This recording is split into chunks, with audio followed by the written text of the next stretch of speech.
अस्सलामु अलैकुम वरहमतुल्लाहि वबरकातुहू।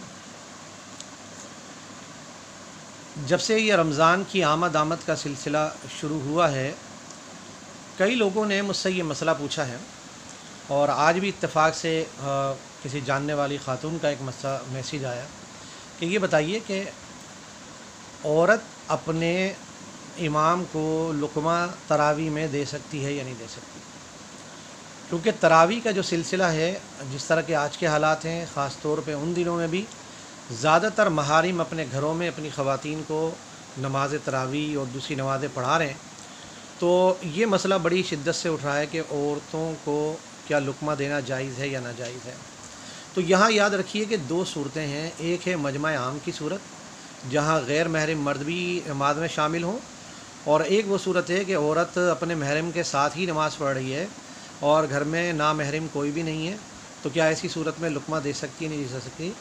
आम तौर से मशहूर यही है कि औरत लुक़मा नहीं दे सकती, लेकिन इसमें जो सही मसला है वो ये है कि औरत अगर लुक़मा दे दे तो ये एक नामुनासिब सी बात है, और चूँकि मजमा आम में गैर महरम भी होते हैं, इस वजह से गैर महरमों के सामने औरत को लुक़मा न देने की बाकायदा तलक़ीन की जाती है। लेकिन फिर भी अगर किसी औरत ने लुक़मा दे दिया तो नमाज फासिद नहीं होगी, और अगर इमाम उसका लुक़मा ले भी ले तब भी यही सूरत हाल है कि नमाज फासिद नहीं होगी, और महरम को लुक़मा देने में तो कोई हरज भी नहीं है।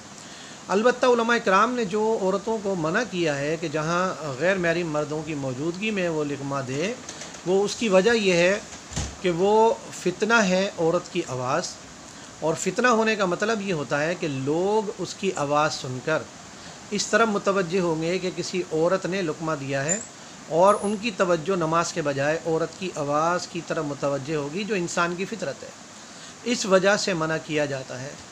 शामी वगैरह में ये बात लिखी है, और फतावा दारुल देवबंद में भी ये बात लिखी है कि अगर औरत ऐसी सूरत में लुक़मा दे दे तो इंशाअल्लाह ताला उससे नमाज फासिद नहीं होगी। लेकिन औरत को हम ये तलक़ीन करते हैं कि औरत जो है मजमा आम में लुक़मा ना दे। अल्लाह ताला हम सब को अमल की और समझ की तौफ़ीक़ नसीब फ़रमाए। अस्सलामु अलैकुम व रहमतुल्लाहि व बरकातुहू।